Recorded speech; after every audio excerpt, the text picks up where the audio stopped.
बिस्मिल्लाहिर्रहमानिर्रहीम, अस्सलाम वालेकुम। पूरी दुनिया में आप मजाक बनकर रह गए हैं। सुबह 7:32 पर पूरे मुल्क में बिजली का ब्रेकडाउन हुआ है और इस ब्रेकडाउन की वजह से मुल्क का 98% हिस्सा या शायद 99% हिस्सा इशराफिया को छोड़कर सारे का सारा बिजली से महरूम हो गया और पूरे मुल्क में नेशनल ग्रिड में खराबी की वजह से क्या लाहौर, कराची, इस्लामाबाद, बलूचिस्तान, खैबर पख्तूनख्वा पूरे का पूरा मुल्क इस वक्त बिजली से महरूम है और सिर्फ थोड़ा सा इलाका है जो अशराफिया का है, उनको बिजली दी जा रही है और आपका मुल्क इस वक्त मुकम्मल तौर पर ब्लैकआउट हो चुका है।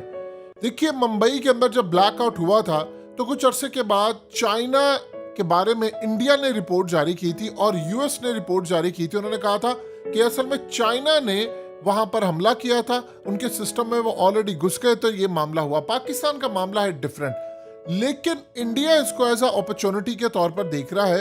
एक अपॉर्चुनिटी के तौर पर वो क्या देख रहा है, सबसे पहले इस बात को समझ लें कि ये हुआ क्या है और इंडिया इसको किस तरह देख रहा है। देखिए, पाकिस्तान के अंदर आपकी जो इस वक्त सूरत हाल है, आप उसका अंदाजा नहीं लगा सकते कि आपके पास इस वक्त बाकी बचा कुछ भी नहीं है। यानी आपके पास तेल खरीदने के पैसे नहीं है, आपके पास बिजली पैदा करने के कोई पैसे नहीं है। यानी पाकिस्तान इस वक्त पेट्रोलियम इंपोर्ट नहीं कर सकता और आप बिल्कुल सर पर खड़े हुए हैं कि जो आपका श्रीलंका वाला मॉडल यहाँ पर होने वाला है।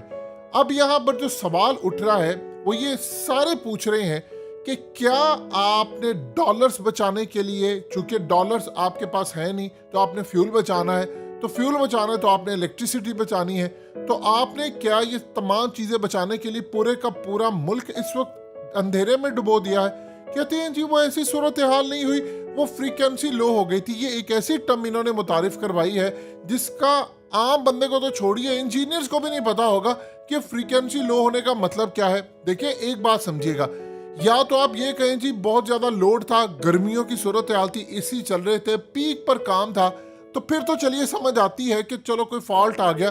और फॉल्ट बाकी दुनिया में नहीं आते। आप दुबई जरा जाकर देख लें, वहां पर आप रात के 3 बजे भी जाएंगे तो स्ट्रीट लाइट्स और पूरे का पूरा दुबई चल रहा होता है। आप इंडोनेशिया में चले जाएं, आप मलेशिया में चले जाएं, आप कतर में चले जाएं, अब दुनिया के बाकी ममालिक में चले जाएं, वहां पे आपको तमाशे नजर नहीं आते, लेकिन यहाँ पर सूरत हाल होती है। तो सवाल ये पैदा होता है कि क्या इन्होंने जानबूझकर किया है, ये कैसे फॉल्ट आया है? ये एक मजाक बन के रह गया है कि आपके मुल्क में हर कुछ अरसे के बाद ब्रेकडाउन होता है। आज पाकिस्तान की इकोनॉमी को खरबों रुपए का नुकसान हुआ है सिर्फ बिजली ना होने की वजह से। कारोबार हो नहीं रहा और इवन क्या आप अंदाजा कीजिए, पानी नहीं आ रहा, पंप नहीं चल रहे, हस्पतालों में आईसीयू का निजाम दरम भरम हो गया है। इंडिया इसको अपॉर्चुनिटी के तौर पर देख रहे हैं कि ये कर क्या रहे। अगर तो ये सूरत हाल है कि आपने ये जानबूझकर किया और कौम को टोपी कराई है कि जी वो असल में ब्रेकडाउन हो गया था, वो फलाना फॉल्ट हो गया था, ये हो गया था, वो हो गया था, बस फिर आप तैयार रहिएगा।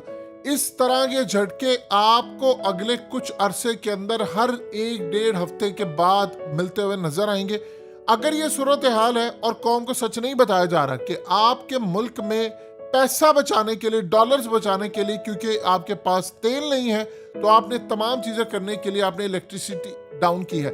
लिबनान में ये सूरत हाल है, लिबनान में आपको बिजली नहीं मिलती क्योंकि वहां पर उनके पास डॉलर का रेट आसमान पर इस वक्त चला गया हुआ। लिबनान की करेंसी मुकम्मल तौर पर जमीन बोस हो गई है, तो वहां पर वो ब्लैकआउट करते रहते। वेनेजुएला में भी यही सूरत हाल रहती है, ब्लैकआउट वो करते रहते हैं। ईरान में भी देखिए, इस खतरे को फिलहाल हम साइड पर रखते हैं कि दुनिया के अंदर ईएमपी यूज होते हैं, इलेक्ट्रोमैग्नेटिक पल्स वेपन यूज होता है, वो आपकी पूरी की पूरी इलेक्ट्रिसिटी को मेल्ट डाउन कर देते हैं। ये बात की बातें, ये फिलहाल इंडिया के साथ हो चुका है। लेकिन एक बात आप बताइए, इंडिया इसको क्या अपॉर्चुनिटी के तौर पर नहीं देखेगा? डेफिनेटली बात है देख रहा। वो ये देख रहा है इस वक्त आपकी छावनियों को भी बिजली नहीं मिल रही, ना आपकी यूनिट्स को बिजली मिल रही है, ना आपकी फौज को मिल रही है, ना एयरफोर्स को मिल रही है। आपके पास जो बैकअप होता है वो बैकअप उस लेवल का नहीं होता कि आप इसमें काम कर सके। आप एक बात बताइए कि सूरत हाल के अंदर आप कितनी देर तक मैनेज करेंगे? दुनिया की जो मुस्तकबिल की जंगें हैं, भारत उसमें ये देख रहा है क्योंकि उसके पास अभी ये टेक्नोलॉजी नहीं है, लेकिन चाइना के पास तो है और उसके राइवल अमेरिका के पास अब ये टेक्नोलॉजी आ गई है। तो वो ये देखेंगे कि कल को अब इस तरह की सूरत हाल हो तो हम क्या करें। हम क्या कर सकते हैं कि हम कल को अगर अमेरिका की मदद तलब करें तो क्या हम भी पाकिस्तान पर ऐसा कोई काम कर सकते हैं? अब इंडिया इस सूरत हाल में इसको अपॉर्चुनिटी के तौर पर देख रहा है। देखिए, उस वक्त भारतीय मीडिया के अंदर जो मजाक पाकिस्तान का उड़ाया जा रहा है कि आपके पास इलेक्ट्रिसिटी नहीं है, ये देखिए इनका पूरे का पूरा मुल्क ब्लैकआउट हो गया है, इनका मुल्क चल नहीं पा रहा, वो दुनिया आपको इस नज़र से देख रही है। आप मजाक बन के रह गए हैं कि न्यूक्लियर पावर वाले मुल्क में उनका मुल्क डिफॉल्ट के करीब चला गया है और उनके मुल्क में सूरत हाल पैदा होगी। आप एक बात बताइए, पिछली दफ़ा जब ब्रेक डाउन हुआ था या उससे पिछली दफ़ा ब्रेक डाउन हुआ था, तो आप सिर्फ इतना बता दीजिए कि हुआ क्या था। पाकिस्तान में ये खबर आ गई, जब पाकिस्तान में ब्रेक डाउन हुआ था तो पाकिस्तान में खबर चली थी हमारी एयरफोर्स अलर्ट है। हमारी अलर्ट हो या ना हो, इंडिया की ज़रूर हमेशा अलर्ट रहती है। वो इसको देखते हैं कि क्या इन्होंने हमें ट्रैप तो नहीं करने की कोशिश की।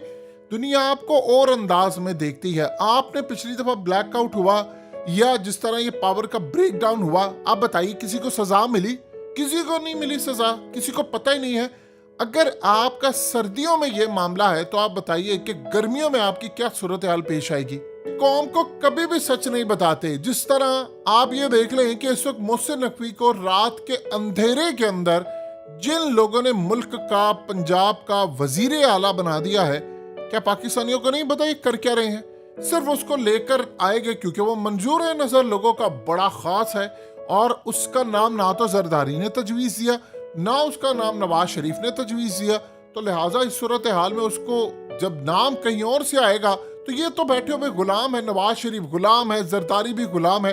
सिर्फ रास्ता इमरान खान का रोकना है, अदरवाइज सूरत हाल आपको कोई भी ऐसी पेश होती नजर नहीं आ रही। आपकी इकोनॉमी पर इस वक्त बात करने की इजाज़त नहीं होती। आप अंदाज़ा कीजिए कि पाकिस्तान की इकोनॉमी इस वक्त मुकम्मल तौर पर तबाही का शिकार है। आपके पास 3 वीक का सिर्फ इंपोर्ट कवर रह गया है, आपके पास पेट्रोल 10-12 दिन का है, आपके पास 1 महीने का डीजल है, स्टील आपके पास कम है। इसी तरह आपके पास लाइफ सेविंग जो मेडिसिन, ये तमाम चीज़ें हैं वो आपके पास मौजूद नहीं है। और इस सूरत हाल में आपके पास जो पेंडिंग एलसीज हैं जो आपने खोलनी है वो 5 अरब डॉलर्स की हैं।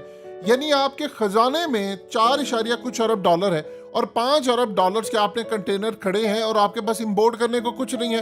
तो करना क्या है आपने? बताएं तो सही, कौम को आकर ये ब्रेक डाउन हुआ कैसे है, इसे मुलविस कौन सा था, जानबूझकर किया, कौम को कहानी क्या आप करवा रहे हैं? लेकिन कोई बात करने को तैयार नहीं। 75 सालों से बैठकर पीछे डोरियां हिलाओ, मुल्क का खाना खराब करो। और इस वक्त क्लियरली नजर आ रहा है, बार बार जनरल रिटायर्ड अमजद शुएब की बात आपके जहन में गूंजनी चाहिए कि वो कहते हैं कि साइफर की तहकीकात हो तो पता ये चले कि पाकिस्तान के अंदर किसको मिशन दिया गया था कि आपने मुल्क तबाह करना है।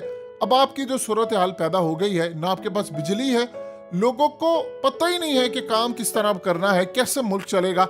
हर आने वाला दिन आपके मुल्क में मायूसी लेकर आ रहा है और फिर कहते हैं कुछ हम पर तनकीद ना करें, हम पर तनकीद ना करें, हम आसमान से उतरी मखलूक हैं। हमें कुछ ना कहना, हम आसमान से उतरी मखलूक हैं और हम तुम्हारे पैसों पर अय्याशियां करेंगे। तुम बजट पास कराओगे, हम अय्याशियां करेंगे, हमारी तनख्वाहें चलेंगी, लेकिन हम तुम्हारे पैसों पर अय्याशियां करके तुम्हें बिजली नहीं देंगे, बस तुमने जुबान नहीं खोलनी। ये आपके मुल्क की अशराफिया की सूरत हाल है, वो अय्याशियां करें बैठ के।